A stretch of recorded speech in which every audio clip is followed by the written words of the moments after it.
Welcome students. आज हम start करेंगे रीट लेवल 2 के साइंस और मैथ्स स्टूडेंट्स के साइंस पार्ट का नेक्स्ट टॉपिक कोशिका की संरचना।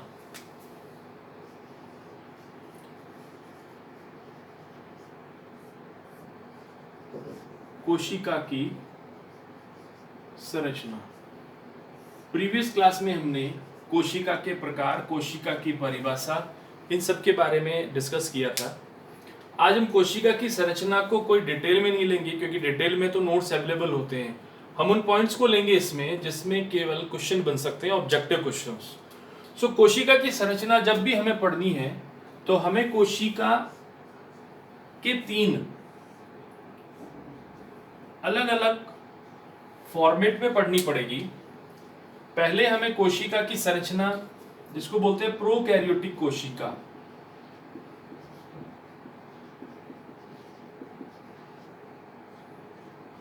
प्रोकैरियोटिक कोशिका उदाहरण है जीवाणु कोशिका। दूसरी हमें पढ़नी पड़ेगी पादप कोशिका।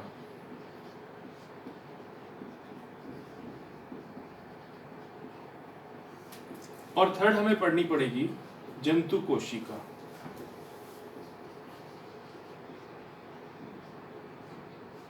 हमें कुल 3 कोशिका की संरचना के बारे में स्टडी करनी पड़ेगी और उनके मेन टॉपिक्स हमें लेने हैं। तो सबसे पहले प्रोकैरियोटिक कोशिका, और ये दोनों जो कोशिकाएं हैं ये दोनों यूकैरियोटिक कोशिका हैं।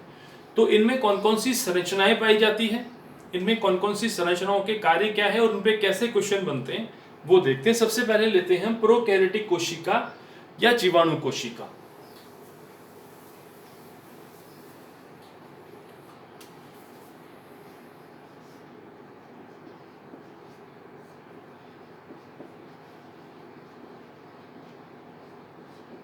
सबसे पहले जीवाणु कोशिका। अब हमें ये पता होना चाहिए कि जीवाणु में प्रोकैरियोटिक कोशिका पाई जाती है, मतलब जिसमें केंद्रक जो होता है वो केंद्रक झिल्ली विहीन होता है। ठीक है, तो इस कोशिका की संरचना को हम एक डायग्राम से देखेंगे, जीवाणु की कोशिका के डायग्राम से। और इस डायग्राम में सब कुछ आ जाएगा।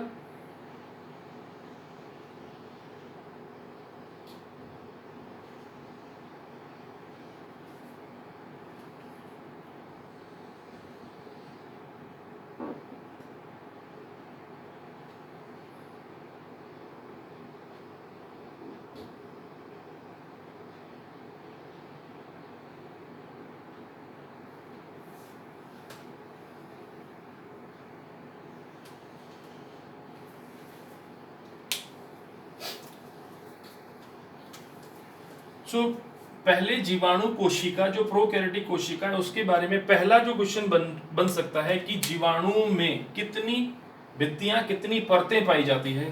तो हमें पहला यही याद करना है कि इसमें कुल 3 परत पाई जाती है, नंबर 1, नंबर 2 और नंबर 3। ये 3 परतें पाई जाती है और इन 3 परतों के हम नाम देखेंगे यहाँ पे, नंबर 1, नंबर 2 और नंबर 3। सबसे पहली जो परत है ये बोली जाती है ग्लाइकोकैलेक्स।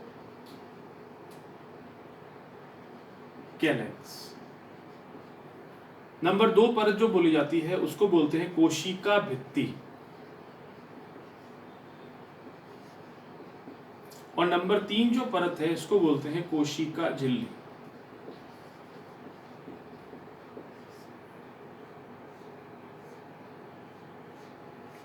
तो ये तीनों नाम 3 परत के हैं। नंबर 1 सबसे बाहरी, नंबर 2 अंदर और सबसे अंदर थर्ड।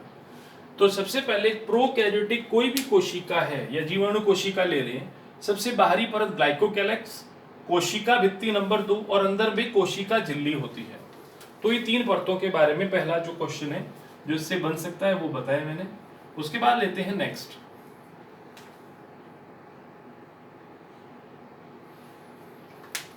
नेक्स्ट जो संरचना इसमें बहुत इंपॉर्टेंट है,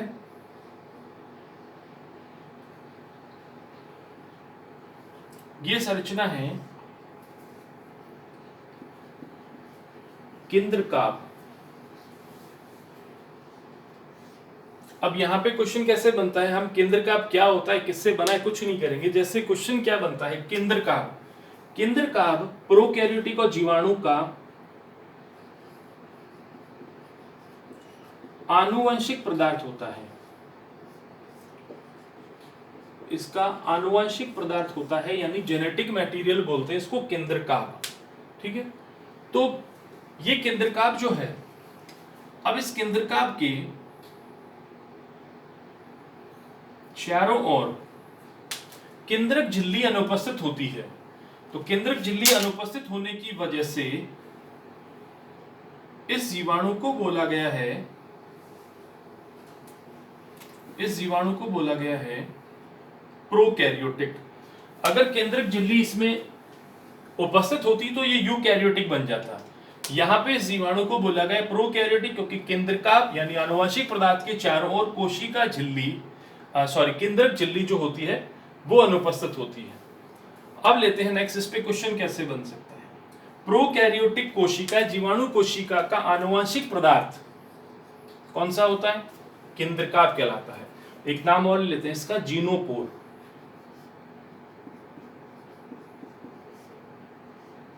अगर इंग्लिश को हिंदी में लिख के बोला जाए तो न्यूक्लियोइड। तो तीनों नाम मैंने लिख दिए यहाँ पे, तीनों पे क्वेश्चन बन सकते हैं कि प्रोकैरियोटिक कोशिका या जीवाणु कोशिका का आनुवंशिक पदार्थ क्या कहलाता है, केंद्रकाभ, जीनोपोर या न्यूक्लियोइड। ठीक है, अब लेते हैं नेक्स्ट।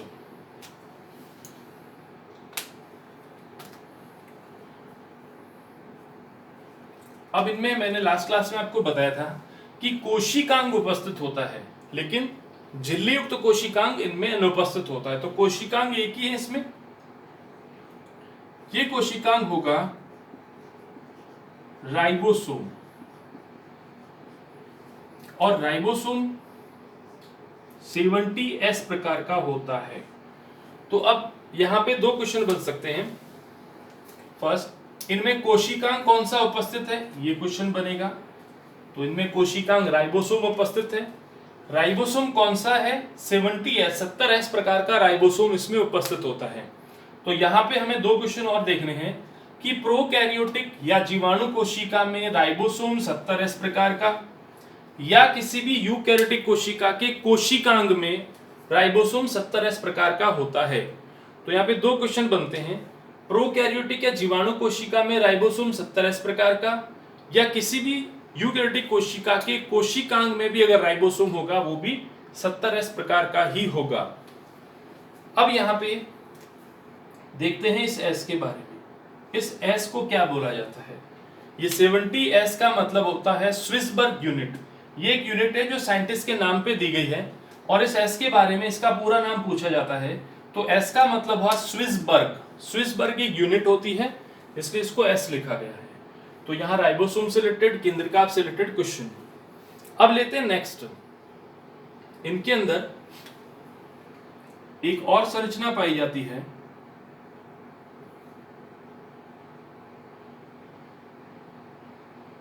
इस संरचना को बोलते हैं मध्यकाय,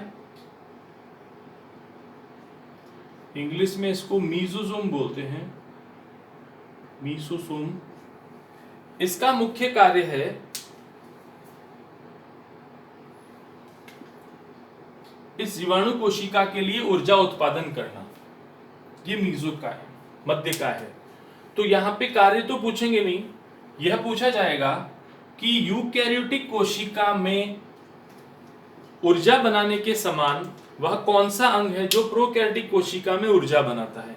तो यूकैरियोटिक कोशिका में जब हम पढ़ेंगे तो वहां पे कोशिकांग होगा जिसका नाम है माइटोकॉन्ड्रिया।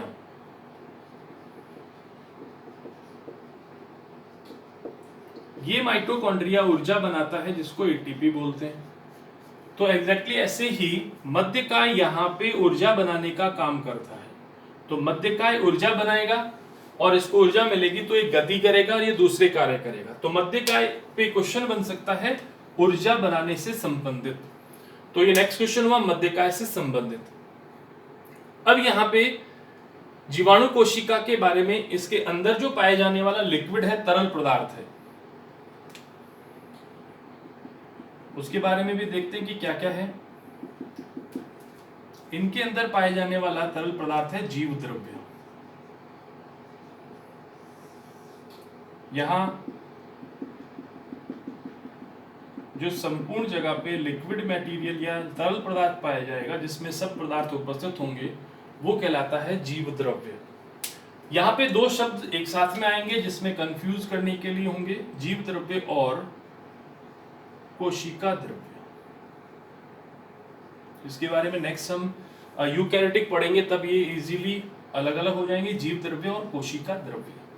यहाँ पे जीव द्रव्य उपस्थित है तो ये जीवाणु कोशिका की सामान्य संरचना और इससे संबंधित बनने वाले क्वेश्चन वापिस देखते हैं। जीवाणु कोशिका प्रोकैरियोटिक कोशिका है, इनमें पाए जाने वाला केंद्रक प्रोकैरियोटिक है, मतलब इसके आनुवंशिक पदार्थ के चारों ओर केंद्रक झिल्ली अनुपस्थित है।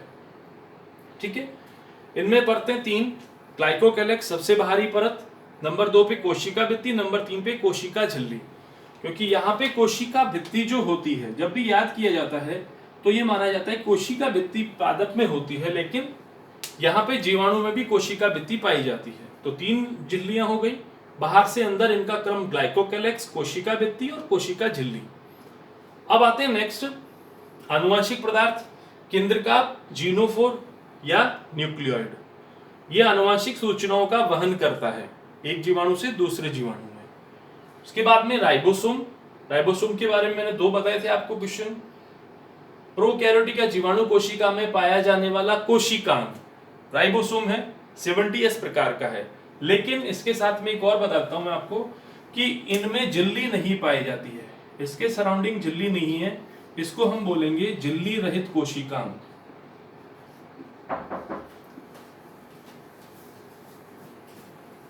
यह झिल्ली रहित कोशिकांग की श्रेणी में आता है। यहाँ पे झिल्ली अनुपस्थित है 70S राइबोसोम में, तो झिल्ली रहित कोशिकांग की श्रेणी में आता है।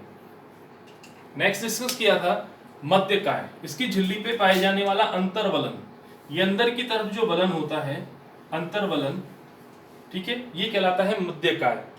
मध्यकाय मीजोसोम, इनका कार्य मुख्य रूप से एटीपी या ऊर्जा बनाना, ऊर्जा की करेंसी मुद्रा जो होती है वो एटीपी होती है और ये मध्यकाय द्वारा बनाई जाती है। तो यहां से रिलेटेड लगभग 5 से 6 क्वेश्चंस जो है वो आपके एग्जाम में आने की पूरी संभावना है, तो आप इसका स्क्रीनशॉट ले सकते हैं।